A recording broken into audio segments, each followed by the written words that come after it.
Una de las preguntas que me han hecho varias veces a lo largo de los años, realmente muchas veces, hablan de la rectitud de Dios al juzgar a aquellos que nunca habían escuchado acerca de Jesucristo. La pregunta suele algo ser como, ¿cómo puede Dios responsabilizar a un hombre pagano que no sabe nada de Jesús? Alguien que ni siquiera ha oído hablar de Jesús por su pecado.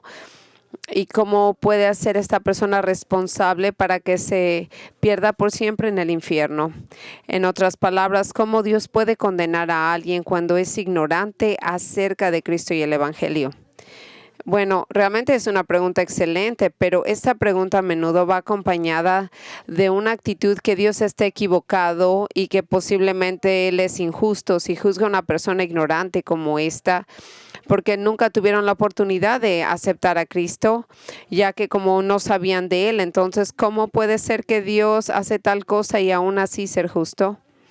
¿Cómo contestamos una pregunta como esta? Especialmente cuando hay una insinuación de que Dios está equivocado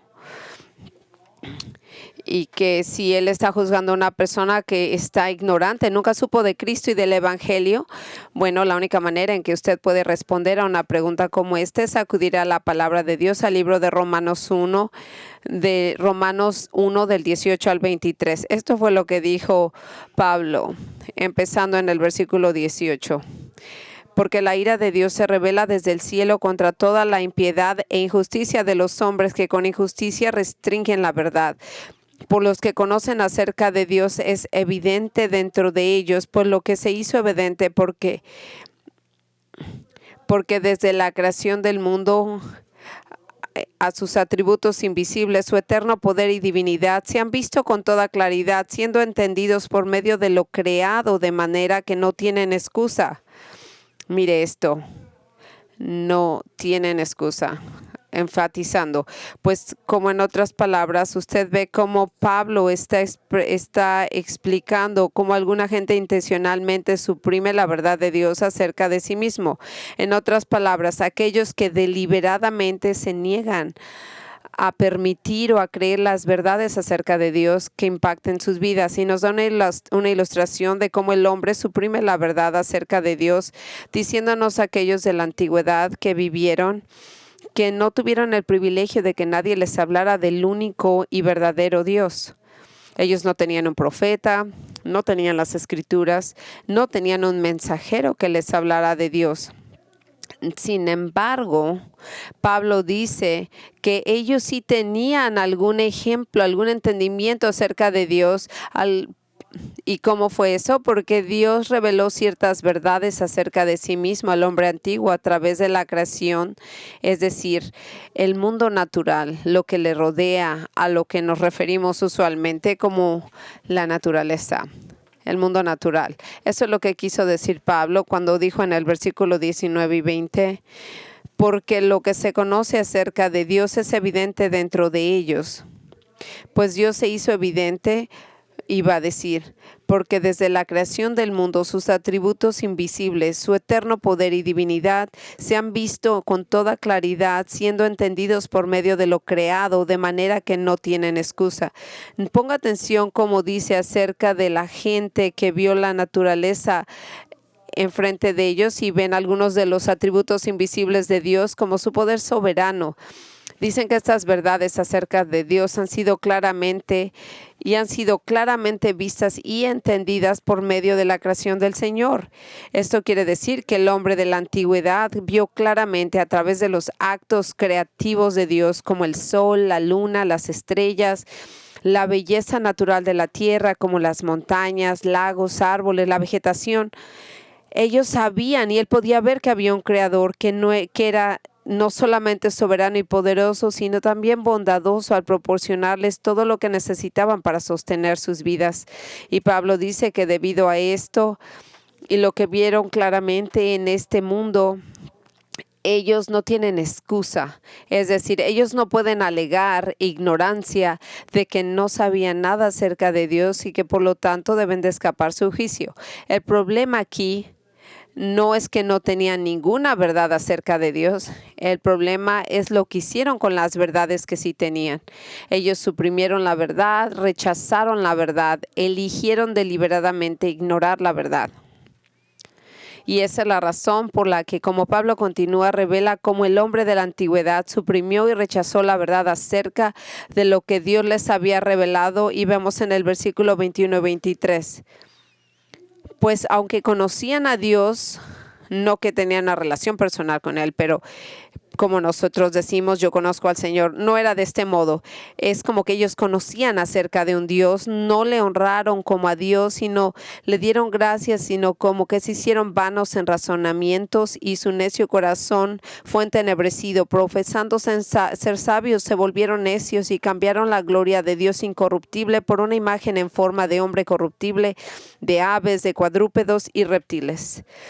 Pablo dice que aunque ellos conocían acerca de Dios por naturaleza, en lugar de inclinarse en una humilde sumisión hacia el poder de Dios como su creador, se negaron a honrarlo o a estar agradecidos por Él, por haberlos creados, por sostener sus vidas, rechazando la verdad de su poder al crearlo. Y su bondad, su fidelidad. El hombre antiguo se aventuró en el reino de las especulaciones insensatas acerca de la religión, del modo de la filosofía, y en vez de responder a la luz de la revelación de Dios a través de la creación y la naturaleza y adorar al único Dios verdadero, ellos se vuelven lo que es inútiles en su pensamiento obscurecido que los llevó a toda clase de idolatría perversa. Esto es donde las religiones falsas nacen. En pocas palabras, cuando el hombre se adentró a la oscuridad de sus propias especulaciones religiosas, Dios apagó la luz de su revelación al permitir que el hombre se convirtiera en un filósofo religioso, inventando todo tipo de religiones e ideologías falsas. Porque Él suprimió la verdad y rechazó la luz del conocimiento de su Creador. Pablo continúa este capítulo de Romanos diciendo que varias veces, como resultado de su supresión de la verdad acerca de Dios, que Dios los entregó. Él se los dejó y los abandonó a sus propias creencias. ¿Y por qué hizo esto? ¿Por qué los abandonó? Porque ellos abandonaron al Señor, se alejaron de la luz que se les había revelado para adorar al mundo natural a su alrededor. Entonces, en respuesta a la pregunta, ¿son culpables aquellos los que nunca han oído de Jesús y el Evangelio? ¿Dios los juzgará? Absolutamente sí, es la respuesta. El Señor, el Dios, los va a juzgar algún día. Y la razón por la que todos los hombres están perdidos y serán juzgados, incluyendo los que nunca habían oído acerca de Cristo, es debido a su pecado, a su rebelión hacia Él, a su rechazo de cualquier luz y entendimiento que tengan acerca de Él. Y con respecto a la verdad bíblica de que Dios tiene que hacer responsables a todos los hombres, incluso a los que nunca han tenido la oportunidad de escuchar el Evangelio, John MacArthur hizo estas anotaciones. Dios hace responsables a todos los hombres por su negativa a reconocer que Él les ha mostrado de sí mismo en su creación. Incluso aquellos que nunca han tenido la oportunidad de escuchar el Evangelio han recibido un testimonio claro sobre la existencia y el carácter de Dios y lo han suprimido. Ahora escuchen cuidadosamente. Si una persona responde a la revelación que tiene la luz, a esta luz que les enseña, incluso si es únicamente una revelación natural, que es decir, la naturaleza, el mundo creado a nuestro alrededor, Dios proveerá algún medio para que esta persona escuche el Evangelio. Lo que está diciendo en otras palabras es de que si alguien responde a la poca luz que se les ha dado y que la naturaleza le muestra acerca de Dios, entonces Dios se asegurará de que esta persona escuche la verdad sobre Cristo y el Evangelio, ya sea que le invite, les lleve a alguien a que les hable acerca de Cristo o poniéndole una Biblia en sus manos. Pero este es el problema. Debido a que el corazón pecaminoso de todas las personas, nadie por sí mismo responde a la luz del Señor por sí mismo, a menos que Dios elija intervenir soberanamente en la vida de alguien produciendo una actitud interna de la respuesta a su verdad, atrayéndolos hacia Él, abriendo sus corazones a la verdad. A menos que Él haga eso, todos y cada uno de ellos continuará suprimiendo la verdad independientemente de cuánta luz se les haya dado. Pero tenga la seguridad que si Dios ha abierto soberanamente los ojos de alguien para que respondan a la luz sobre sí mismo, Él nunca permitirá que esa persona continúe perdida y condenada al infierno. Si debido al hecho de que Dios ha abierto el corazón de alguien a la verdad, esa persona quiere ser salva, esa persona quiere tener una relación con Él, esa persona quiere tener sus pecados perdonados, entonces Dios se asegurará de que esta persona tenga la oportunidad de escuchar de Cristo y de ser salva, porque nadie se salva aparte de confiar en Cristo para su salvación. Él es el camino, la verdad y la vida. Nadie viene al Padre pero por mí. Hay una serie de ejemplos en el libro de Hechos, donde Dios nos envió un mensajero para proclamar el evangelio, y están estos individuos o un grupo de personas que nunca habían oído a Jesucristo. Usualmente es el apóstol Pablo que nos mencionó de este Dios que mucha gente no había escuchado, que no lo conocían, y él usó a Pablo en modo muy especial para proclamar su nombre. Por lo que nos lleva al estudio de esta mañana de Lucas 11, porque en Lucas 11 leemos acerca de un grupo de personas a quien, en contraste con ellos que eran ignorantes acerca de Jesús, este grupo de personas tenían una enorme cantidad de información acerca de Jesús. Me estoy refiriendo a esa generación de Israel que vivió durante la época de Jesús y que tuvo el privilegio, como nadie más lo tuvo, de ver sus milagros, de escuchar sus enseñanzas y observar su vida perfecta.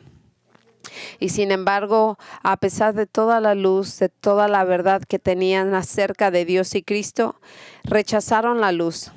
Y por lo tanto rechazaron a Jesús. Y como resultado, Jesús los denunció, los negó, los llamó una generación malvada y les declaró que algún día enfrentarían el juicio de Dios. Y esto es lo que vemos en Lucas 11, 29. Como la multitud se aglomeraba, comenzó a decir: esta generación es una generación perversa. Busca señal y ninguna señal se le dará sino la señal de Jonás. Porque de la misma manera que Jonás vino a hacer una señal para los ninivitas, así también lo será el Hijo del Hombre para esta generación. La reina del sur se levantará en el juicio con los hombres de esta generación y los condenará, porque de ellos vienen los confines de la tierra para oír la sabiduría y de Salomón. Mirad, esto es algo más grande. Y de aquí va a venir algo más grande que Jona. Algo más grande que hay. Nadie que tiene una lámpara y la enciende, la pone en un sótano ni debajo de un almud, sino sobre el candelero, para que los que entran vean la luz. La lámpara de tu cuerpo es tu ojo, y cuando tu ojo está sano, también todo tu cuerpo está lleno. Pero cuando está malo, también tu cuerpo está lleno de oscuridad. Mira, que la luz que en ti hay no sea oscuridad, así que todo tu cuerpo esté lleno de luz, sin tener parte alguna en tinieblas, tomará totalmente iluminado, como cuando la lámpara te alumbra con sus rayos. Ahora, yo sé que han pasado algunas semanas desde que estudiamos Lucas y que nos guiamos un poco para enfocar nuestra atención en los eventos que rodearon la muerte de Cristo antes de su resurrección, que sería el domingo de Pascua. Así que le quiero recordar que el pasaje del cual estamos leyendo, Lucas 11, es una extensión y una continuación de los versículos anteriores, en los que los líderes religiosos de Israel acusaron a Jesús de expulsar demonios por el poder de Satanás. Habiendo visto lo expulsar un demonio de un hombre mudo, en lugar de caer de rodillas y reconocer que él era el Mesías y el Rey de Israel, algunas de estas personas de la multitud, probablemente miembros de la secta judía conocida como los fariseos, acusaron malvadamente a Jesús de estar aliado con Satanás y diciendo que él expulsaba a los demonios por el poder de Satanás. Y había otros en la multitud de ese día quienes, aunque no acusaban directamente a Jesús de ser satánico, seguían siendo hostiles a él como los demás, y la prueba de su hostilidad es que le pidieron que mostrara una señal celestial espectacular para demostrar que él era de hecho el Mesías. En el versículo 16, otros, para ponerlo a prueba, le exigían una señal del cielo. Ahora, yo les digo que estos hombres eran hostiles hacia Jesús porque lo que estos individuos en esencia están diciendo con su petición es: si realmente estás trabajando para Dios y no para Satanás, entonces demuéstralo. Muéstranos con alguna señal milagrosa, espectacular del cielo, y no solo con un milagro terrenal como expulsar a un demonio de un hombre. Escuche, estos hombres no estaban realmente buscando la verdad. Ellos eran rechazadores de Cristo. Esto nos dice Lucas, que ellos querían probar a Jesús, es decir, pusieron al Señor en aprietos con la intención de desprestigiarlo públicamente. Verá, el tipo de señal que ellos estaban pidiendo era algo que no habían visto previamente en él. Era algo más allá de sanar enfermos, expulsar un demonio. Eran señales terrenales. Querían algo que fuera una señal celestial, es decir, algún milagro sensacional relacionado con el cielo, como posiblemente hay que alterar las estrellas o a lo mejor encender fuego que caiga desde el cielo. Y la única razón por la que pidieron a Jesús una señal de esta naturaleza fue precisamente porque no pensaron ni por un momento que él podría lograrlo, es decir, era una prueba que estaban seguros que él iba a fallar. Ahora, estos hombres que le habían pedido a Jesús esta señal, no los atendió inmediatamente en esta solicitud. Según a Lucas, el Señor procedió a responder a la acusación de que él no era demoníaco, así como explicar a otros en la multitud de que ellos no podían permanecer neutrales hacia él, y lo hizo para que supieran que en algún momento iban a tener que decidir si estaban con él como uno de sus seguidores o si estaban en contra de él como alguien hostil hacia él. Él quería que supieran que tendrían que tomar esa decisión más adelante. ¿Estás conmigo? ¿Me sigues? ¿O vas a ser una persona que está en contra de mí? Como los fariseos, él estaba básicamente diciéndoles: la neutralidad hacia mí es simplemente imposible. Tú tienes que tomar una decisión de un modo o de otro. Pero ahora, después de haber abordado la acusación blasfema de los fariseos y después de haber dicho a los demás en la multitud que no podían permanecer neutrales hacia él, Jesús ahora devuelve la petición que se le hizo antes, la petición que les mostrara una señal del mismo cielo. Y es en el contexto de esta petición que el Señor revela por qué las personas de esta generación única, por qué la gente que tuvo tanta exposición a Él y tantas oportunidades de creer en Él, tanta luz sobre Él y tantas oportunidades de conocerlo, por qué lo rechazaron, a pesar de que lo habían visto realizar muchos milagros y a menudo lo escuchaban proclamar la verdad. Y al abordar esta petición de una señal del cielo, Jesús revela varias razones por qué esta generación tan privilegiada se enfrentaría al juicio. Y así como se lo dije hace unas semanas, aunque este pasaje Jesús se dirigía específicamente a una generación muy singular de judíos del primer siglo que lo rechazaron. La gente que lo vio físicamente y aún así lo negaba, y las verdades y principios de este pasaje son atemporales, trascienden el tiempo y siguen siendo extremadamente relevantes para nosotros. Y la razón por la que son tan relevantes es porque al dirigirse a esta generación única que estaba viva en el momento en que Él ministró en Israel, el Señor también nos está diciendo: ¿por qué las gentes de hoy que han tenido el privilegio de saber tanto acerca de Él, por qué niegan aceptarlo como su Salvador y Señor? ¿Y por qué algún día enfrentarán el juicio y la condenación venidera de Dios? Básicamente lo que aprendemos de este pasaje es de que hay oportunidades que Dios nos da a todos nosotros para escuchar acerca de Cristo y tomar la decisión correcta acerca de Él. La tragedia es cuando perdemos esas oportunidades, como cuando nos sentamos en la iglesia y no escuchamos ni prestamos atención a lo que se está predicando. De modo que en lugar de responder adecuadamente a Jesús y a las verdades que acabamos de escuchar, lo ignoramos a Él y a su verdad. Por lo tanto, en este momento puede haber gente que está aquí que posiblemente no escuchó lo que dijo. Usted se le fue la oportunidad de escuchar de esta oportunidad. Por lo tanto, estos versículos no solo nos informan del juicio venidero, sino también nos sirven como una advertencia para asegurarnos de evitar tal juicio al no permitir que nuestros corazones se endurezcan tanto hacia Cristo y a su palabra y que trágicamente perdamos esas oportunidades que Él nos ha dado para darle la bienvenida en nuestras vidas. Así que si la palabra de la Biblia no le derrite el corazón, se lo puede endurecer. Y así que sabiendo que la verdad principal que une este pasaje es el juicio de Dios sobre la generación única que tuvo el privilegio de tener a Jesús en medio de ellos. A medida que se desarrollan estos versículos, encontramos a Jesús dando una serie de razones muy específicas de por qué Dios juzgará a esta generación en particular. Ahora, la última vez solamente tuvimos la oportunidad de ver la primera razón de Jesús, la cual era: ellos eran juzgados porque rechazaron la evidencia de que Dios les proveyó, de que era Él el Mesías. Ese es el versículo 29 y 30. Y como la gente crecía, comenzó a decir: esta generación es una generación malvada, busca una señal y sin embargo no les dará otra señal más que la señal de Jonás. Y ahora, sin entrar en demasiados detalles sobre las palabras de nuestro Señor, porque ya hemos cubierto estos versículos en un estudio anterior, es importante entender que el punto de Jesús que estaba planteando es que a pesar de la demanda de que se le diera una señal del cielo, se negó a satisfacer esta demanda.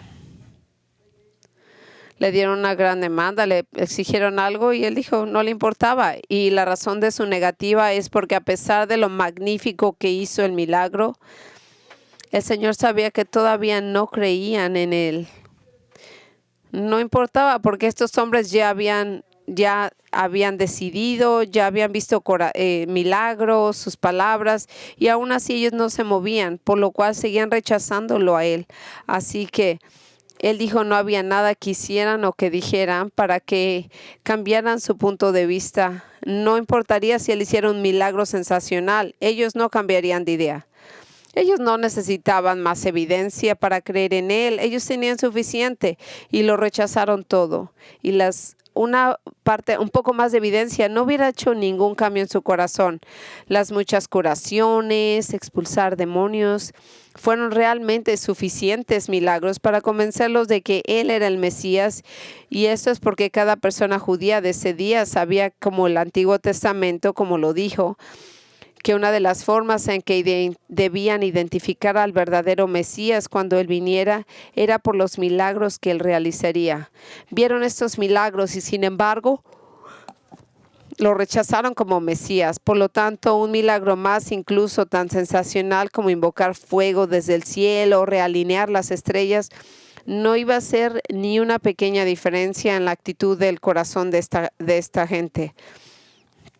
Así que cuando él se rehusó a hacer lo que ellos lo pedían, entonces Jesús dijo esto, que les dijo que lo único que les iba a enseñar es lo que le había pasado como Jonás, cuando vemos en el versículo 29, en el cual les dice: esta generación es una generación malvada, busca una señal y sin embargo no se les dará otra señal que la señal de Jonás, porque así como Jonás fue una señal para los ninivitas, así el Hijo del Hombre será para esta generación.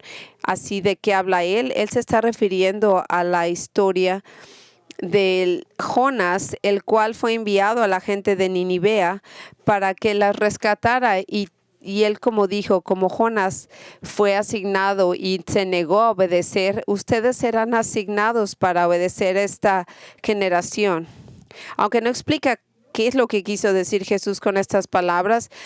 Lo vemos cuando él meses antes había hecho su ministerio en Galilea y Jesús así explicó exactamente lo que quería decir con estas palabras. Está registrado en Mateo 12 del 39 al 40. Pero él respondiendo les dijo: una generación perversa y adúltera demanda señal, y ninguna señal se le dará, sino la señal de Jonás el profeta. Ve, es lo que les dijo aquí y le explica: porque como estuvo Jonás en el vientre del monstruo marino 3 días y 3 noches, así estará el Hijo del Hombre 3 días y 3 noches en el corazón de la tierra. Ahora, la historia de Jonás era bien conocida por el pueblo judío, a los cuales Jesús les estaba hablando. Es bien conocido para la mayoría de nosotros también. La esencia de la historia es de que Dios le ordenó a Jonás que fuera al pueblo pagano y que fuera a hablarles de su juicio venidero. Pero en lugar de ir a Nínive, Jonás trató de escapar del mandato de Dios y huyó en dirección opuesta, abordando un barco que se dirigía a un lugar llamado Tarsis, y lo que posiblemente sería España. Y lo hizo porque él temía que la gente de Nínive se arrepintiera de su pecado. Y entonces el Señor les mostraría misericordia y no los juzgaría. Él quería que ellos fueran juzgados. Pero Dios persiguió a Jonás y envió una poderosa tormenta al mar que amenazó la vida de los marineros del barco. Así que después de admitir a los marineros que la tormenta fue enviada por Dios, para que debido a su desobediencia, Jonás les pidió a los marineros que lo arrojaran a la borda para que la tormenta se detuviera. Y eso fue exactamente lo que hicieron. Pero en lugar de ahogarse en el mar, Dios liberó a Jonás, enviando una gran criatura marina para que se lo tragara. Y mientras él estaba dentro de esta criatura marina, Jonás se arrepintió de su rebelión.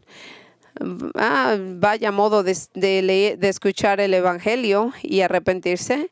Bueno, él fue vomitado por esta criatura marina y procedió a ir a Nínive, donde en respuesta a su predicación la gente se arrepintió de su pecado y todo el juicio fue evitado. Ahora, lo que Jesús está diciendo acerca de este profeta del Antiguo Testamento era de que Jonás era la señal de él, que era el Mesías, en el sentido de que la liberación milagrosa de Jonás de la muerte, estando ahí 3 días y 3 noches en el vientre de un gran pez.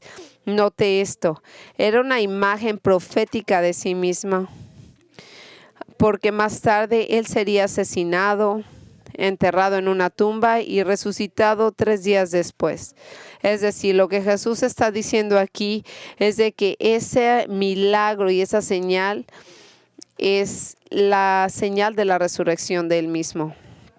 Las similitudes entre Jonás y Jesús son obvias. Ambos de ellos proclamaron el juicio del Señor y llamaron a la gente que se arrepintieron. Ambos a Jonás lo tragó un pez y a Jesús fue tragado por la muerte. Ambos fueron liberados milagrosamente de una muerte segura, y la liberación milagrosa de Cristo fue su resurrección.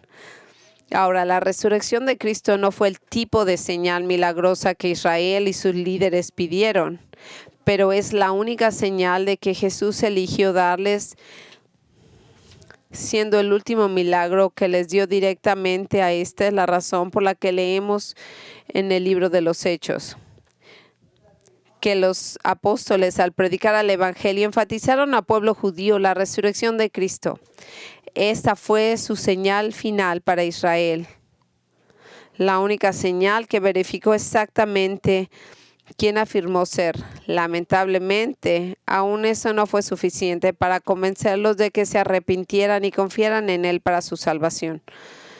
Y eso es como yo le dije, los milagros porque por sí solos nunca cambian el corazón de alguien. Posiblemente les emocionen, creen cierto entusiasmo, pero no van a cambiar el corazón. Solo la palabra de Dios puede hacer esto porque la fe viene por medio de escuchar la palabra y toda la evidencia milagrosa de ser el Mesías que Jesús les dio a esta generación todavía no era suficiente. Todas las razones válidas, las oportunidades que Jesús les dio a estas personas para que creyeran en Él, no los movieron para arrepentirse de su pecado y aceptarlo. Así que amigos, dejen que esa generación malvada sea una advertencia para aquellos de ustedes que han oído acerca de Cristo si no es que la mayor parte de su vida, pero aún han respondido arrepintiéndose y confiando en Él como su Señor y Salvador. Verá, si continúa rechazándolo, habrá consecuencias dolorosas por su rechazo a Él. Es decir, yo le diré que será juzgado severamente por Dios. Y eso es exactamente lo que Jesús procedió a decir mientras continuaba diciéndoles acerca del juicio venidero, y al hacer esto les dio una segunda razón para este juicio. La primera fue que ellos rechazaron la evidencia acerca de Él. Y ahora vemos la segunda razón por la que Dios juzgará. Es porque no solo rechazaron los milagros, ellos rechazaron las palabras de Dios acerca de la salvación. En el versículo 31 dice: la reina del sur se levantará y condenará a los hombres de esta generación, porque ella vino de los confines de la tierra para oír la sabiduría de Salomón. Y aquí algo más grande que Salomón estaba aquí. Habiendo mencionado el Antiguo Testamento, Jonás viene y trae otra persona en relación con el del Antiguo Testamento, y esta es la reina de Saba. Esta reina de Saba se le conoce como la reina del sur, y él dice que en el juicio, es decir, en el juicio, como el libro de Apocalipsis lo llama, como el juicio del gran trono blanco, ella, la reina de Saba, se levantará y condenará al pueblo judío, a esta generación única y privilegiada que tuvo a Jesús en medio de ellos y sin embargo lo rechazó. Así que cuando el Señor dice que cuando la levantará y condenará a la gente, Él no quiere decir que ella va a ser el juez. Él está diciendo que ella no tiene ese poder. Dios tiene el poder.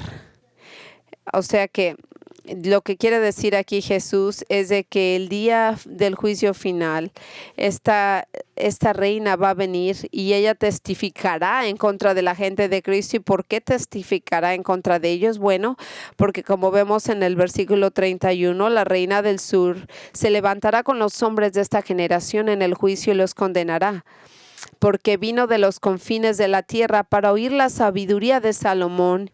Y he aquí que algo más grande que Salomón está aquí. Ahora, lo que Jesús está refiriendo es lo que leímos en el primero de Reyes 10, que esta reina que vino de un lejano país de Saba, aproximadamente 1,400 millas del sureste de Jerusalén, probablemente donde se encuentra ahora Yemen. Y la razón por la que hizo este viaje tan largo y arduo fue para visitar y conocer al rey Salomón de Israel, al hijo de David, el rey de Israel, porque ella había oído que él era tan sabio y quería escuchar esto por sí misma. Esto es verdad, lo que estoy escuchando acerca de este gran rey. Y después de escucharlo, no solo se quedó impresionada, pero ella misma se convirtió creyente en el Dios de Salomón. Esto es lo que leemos en el primero de Reyes 10, en medio del versículo 2. Y vino Cuando vino Salomón, habló con él de todo lo que tenía en su corazón, y Salomón contestó todas sus preguntas. No hubo nada tan oscuro que el rey no pudiera explicárselo. Cuando la reina de Saba vio toda la sabiduría de Salomón, la casa que él había edificado, los manjares en su mesa, las habitaciones de sus siervos, el porte de sus ministros, sus vestiduras, sus coperos, la escalinata por la cual subía a la casa del Señor, se quedó asombrada. Entonces dijo al rey: Era verdad lo que había oído en mi tierra acerca de tus palabras y de tu sabiduría. Pero yo no creía lo que me decían hasta que he venido y mis ojos te han visto y he aquí, no me había contado ni la mitad. Tú superas en sabiduría y prosperidad la fama que he oído. Bienaventurados tus hombres, bienaventurados tus siervos que están delante de ti continuamente y oyen tu sabiduría. Bendito sea el Señor tu Dios que se agradó en ti para ponerte sobre el trono de Israel, porque el amor que el Señor ha tenido siempre en Israel te ha puesto por rey para hacer derecho y justicia. Y escuchen atentamente lo que él está haciendo aquí. Esta reina Saba, que era pagana gentil, adoradora de ídolos, era ignorante de la verdad bíblica y estaba como todos los paganos, perdida y alejada de Dios. Pero después de escuchar a Salomón y su sabiduría, y él le habla del verdadero Dios de Israel, ella se convirtió en creyente y fue salvada de sus pecados. Por lo tanto, en el juicio final, ella no será condenada. Pero el pueblo de Israel, aquellos que eran tan privilegiados, tenían tantos beneficios, gente que había crecido oyendo acerca del Antiguo Testamento desde la infancia, que tenían tanto entendimiento acerca del Dios verdadero, que no tenían que viajar en absoluto para escuchar la sabiduría de Dios y que tenían tanto enfrente de Él. Ellos se habían encontrado aquí al estar en la presencia del mismo Jesús y lo rechazaron una y otra vez. Y por eso mismo ellos serán juzgados por Dios. Y déjeme que le diga esta razón específicamente porque si esta misma reina pagana vino desde la distancia de los confines de la tierra para oír a Salomón y él está aquí y escuche lo que estoy diciendo. Si ella vino tan lejos y viene aquí, algo más grande que Salomón estuvo entre ellos, y a pesar del hecho de lo privilegiados que eran ellos, muchísimo más privilegiados que la reina de Saba, rechazaron la sabiduría encarnada al mismo Cristo. Y por eso ellos serán juzgados severamente. Y la reina de Saba testificará en su sentencia que merecen tal juicio. Ellos no tenían más, y aún así ella no es la única que se levantará en medio de esta gente. Jesús también habla de otros que testificarán en su juicio en el versículo 32. Los hombres de Nínive se levantarán en juicio con esta generación y la condenarán, porque ellos se arrepintieron con la predicación de Jonás, y mirad, algo más grande que Jonás está aquí. Y ahora volviendo a la historia de Jonás, Jesús dijo que los hombres de Nínive también se levantaron ante el juicio que esta generación privilegiada del pueblo judío y darán testimonio de lo que deben de ser juzgados, de por qué deberán de ser juzgados severamente. Y dice, miren el texto, será porque los nínives, porque se arrepintieron después de la predicación de Jonás, y aquí algo más grande que Jonás está aquí.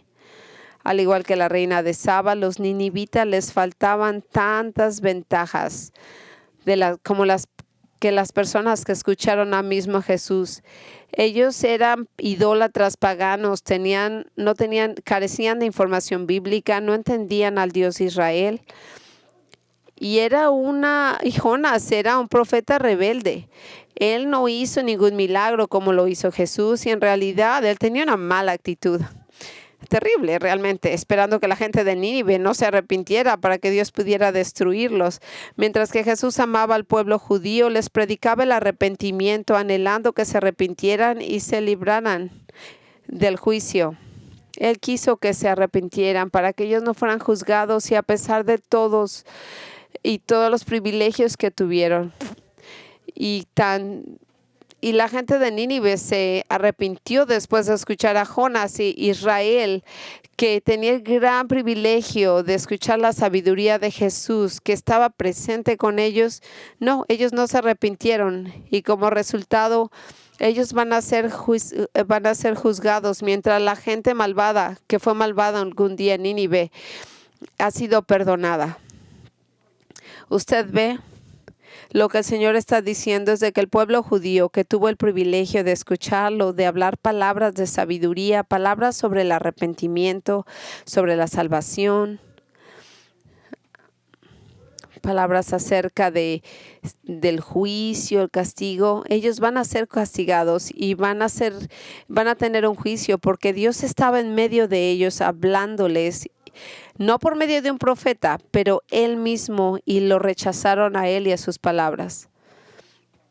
Y yo sé cómo esto aplica a algunos de nosotros, algunos de ustedes, que como Israel, que han tenido tantos privilegios, tantas oportunidades de responder a Cristo, vienen a la iglesia semana tras semana, escuchan la palabra de Dios, escuchan sobre su pecado, escuchan sobre la necesidad de arrepentirse, escuchan el mensaje del evangelio. Ustedes han escuchado una y otra vez un domingo desde este púlpito en las escuelas dominicales. Algunos van a escuelas cristianas, algunos están en Aguana, en grupos juveniles, han sido criados en casas cristianas, han tenido la oportunidad. Ahora, si ustedes van a escucharlo y creer, yo no lo sé. Alguno va a decir, ¿qué? ¿De qué habla? ¿Yo tuve oportunidad? Sí. Usted tuvo tantas oportunidades y con todos esos privilegios, aún así se sigue negando, viviendo su vida como si no hubiera consecuencias por sus acciones. Pero habrá consecuencias, porque a menos de que usted se arrepienta y confíe en el Señor, usted será juzgado en medio de ese gran trono. Y habrá gente que usted conoce, gente que está ahorita cerca de usted, amigos, familiares, que testificarán que solamente como usted, ellos tuvieron la oportunidad de aceptar a Cristo y lo negaron. Y usted también tuvo la misma oportunidad, no lo aceptaste y por lo tanto merecerás el juicio. Y para recalcar la certeza de este juicio sobre esta generación privilegiada del pueblo judío, Jesús continúa dando una razón más por la cual serán juzgados. ¿Por qué? Porque ellos rechazaron la evidencia de que Él era el Mesías, lo que significa que rechazaron sus milagros, rechazaron sus palabras de salvación y ahora Él serán juzgados. Y la tercera verdad es porque rechazaron la luz de la verdad de Dios. Nadie, cuando enciende una lámpara, la pone en un sótano ni debajo de un almud, sino sobre el candelero, para los que entren vean la luz. Todavía hablando de por qué una generación tan privilegiada será juzgada, Jesús ahora procede a hablar sobre el concepto de la luz y la oscuridad como metáforas.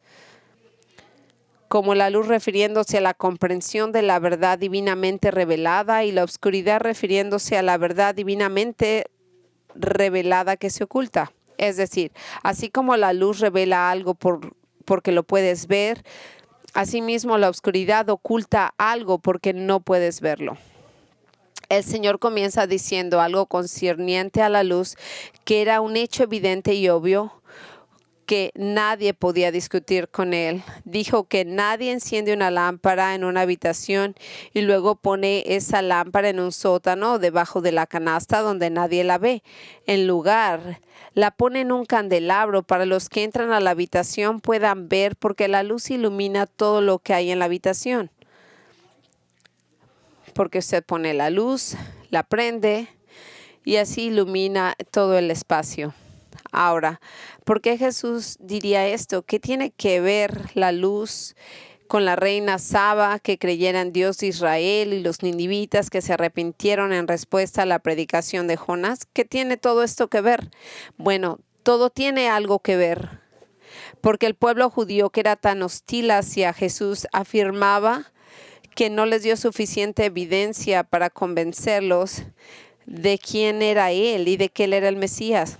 Es por eso que pidieron una señal del cielo, porque sintieron que sus milagros terrenales de sanación y expulsión de demonios no eran suficientes. Y el punto que el Señor está señalando aquí es de que ellos tuvieran, pero toda la luz que necesitaban para ver la luz acerca de Él.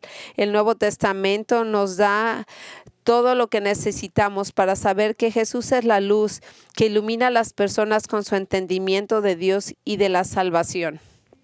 Jesús lo dijo esto en Juan 8:12. Jesús les habló una vez: yo soy la luz del mundo, el que me sigue no andará en tinieblas, sino que tendrá luz de la vida. En Juan 9:5, mientras estoy en el mundo, yo soy la luz del mundo. De nuevo en Juan 12:46, yo la luz he venido al mundo para que todo el que cree en mí no permanezca en tinieblas. Verá, el Padre envió a Cristo al mundo para traer a la gente en un entendimiento de Él y el camino de su salvación. Pero a pesar de que Dios puso a Cristo, su luz, en plena exhibición para que todos la vieran a través de sus milagros, sus obras, sus palabras, su vida sin pecado, la mayoría de las personas de su generación lo rechazaron. Y este es el mensaje que les está dando, que tanto la reina Saba como el pueblo de Nínive tenían tan poca luz, tenían muy poco entendimiento de la verdad de Dios en comparación a ellos. Pero aún así ellos creyeron la verdad, la reina y la gente de Nínive. Aún así, con tan poca verdad y poca luz, ellos creyeron. Mientras esta generación malvada rechazó la verdad, a pesar de que tenían tanta luz disponible para ellos, porque Él es la luz del mundo y Él está en medio de ellos. Amigos, y esto lo habla en volúmenes a nosotros, a muchos de nosotros, una vez más, cuando yo le digo que usted sabe tanto acerca de Jesucristo, tenemos tanta información del Señor, está disponible. Nosotros crecimos escuchando estas verdades, muchos lo hicieron así y aún así lo rechazan. Y yo pregunto, ¿por qué lo rechazas? Lo rechazas por la misma razón por la que esa generación privilegiada pero malvada lo rechazó. Es porque Jesús continúa explicando esta razón. En el versículo 34, Él dice: la lámpara de tu cuerpo es el ojo. Cuando tu ojo está sano, también todo tu cuerpo está lleno de luz. Pero cuando está malo, también tu cuerpo está lleno de oscuridad. Y ahora, en esta declaración, Jesús está comparando en esto está comparando como que nuestros ojos son como lámparas, son las habitaciones, son los medios por la cual la luz entra en nuestros cuerpos. El propósito de Cristo al decir esto no era dar una analogía perfecta entre los ojos y las lámparas, ya que los ojos técnicamente no generan luz como lo hacen las lámparas. No es una perfecta analogía, simplemente está diciendo un punto muy básico de comparación entre nuestros ojos y las lámparas. Su punto es que nuestros ojos son como lámparas en el sentido de que iluminan el interior de nosotros. Entonces, si cierras los ojos, todo se oscurece dentro de ti. Si abres los ojos, entonces la luz se derrama dentro de ti. Es como una simple analogía sobre la función de nuestros ojos. Pero aquí está el verdadero problema que Jesús tenía abordando esta metáfora.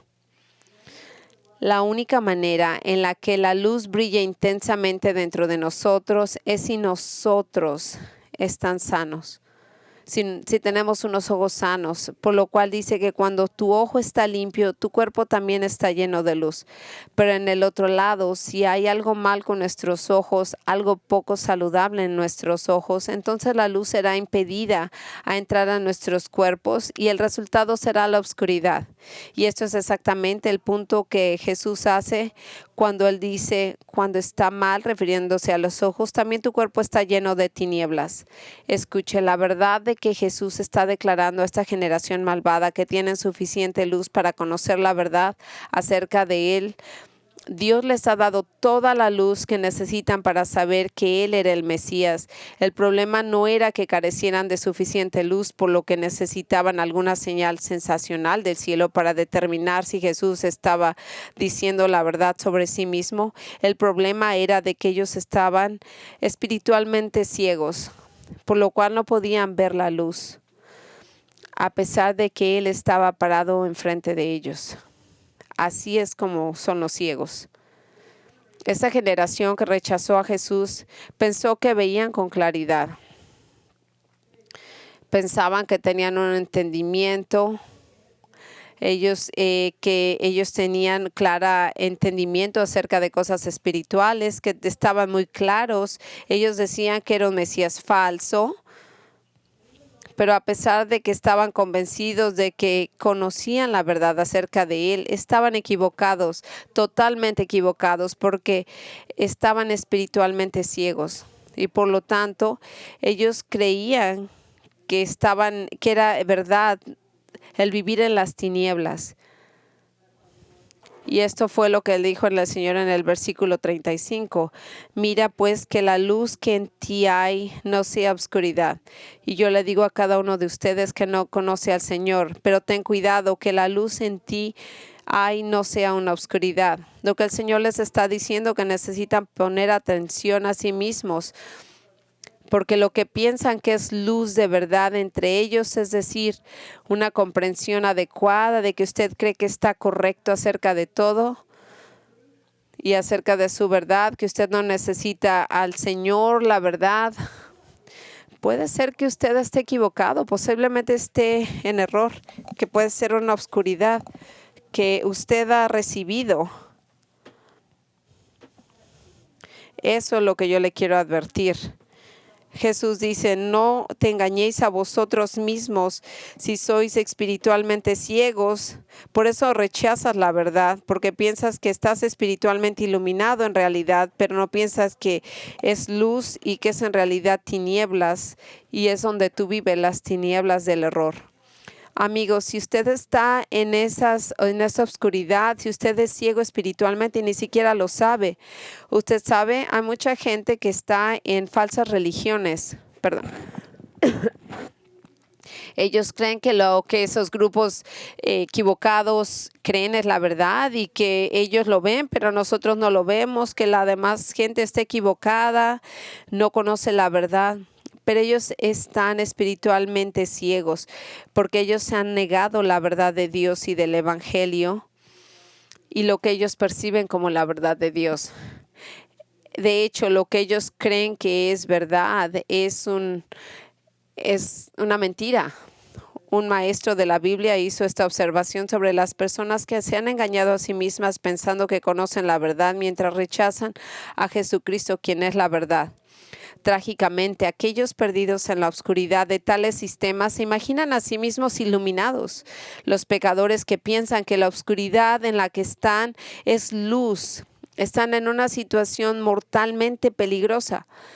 Como lo señala el apóstol Pablo, se han vuelto vanidosos en sus especulaciones y su corazón insensato está entenebrecido. Profesando ser sabios, se han vuelto necios porque cambiaron la verdad de Dios a la mentira y adoraron y sirvieron a la criatura más que al Creador, el cual es bendito por los siglos de los siglos. Amén. Por lo tanto, la acusación de Cristo sobre esta generación única que lo rechazó es que estaban espiritualmente ciegos. Así que lo que dice Jesús acerca de esta generación era de que ellos estaban espiritualmente ciegos y no podían ver la verdad, aunque estaban totalmente enfrente de ellos, y esta es una condición. Y así como él concluye este mensaje que les está diciendo a ellos, los reta a que no solamente abran sus ojos a la verdad, pero su corazón a él, que es la verdad. Y él dice en el versículo 36, así que si tu cuerpo está lleno de luz, sin tener parte alguna en las tinieblas, estará totalmente iluminado como cuando la lámpara te alumbra con sus rayos. El Señor está diciendo aquí simplemente que aquellos que creen la verdad acerca de Él, toda su vida está iluminada con las verdades de Dios. Es decir, los creyentes de Él, que caminan en luz, la palabra de Dios, la verdad de Dios, sus vidas están llenas a medida que se impregnan de la palabra de Dios. Así es como funcionan los creyentes. Este es un pasaje muy profundo de las Escrituras, porque hay muchas similitudes de nosotros como estadounidenses que vamos a la iglesia, que tenemos con aquellos judíos del primer siglo que tuvieron el privilegio de escuchar y saber de Jesús.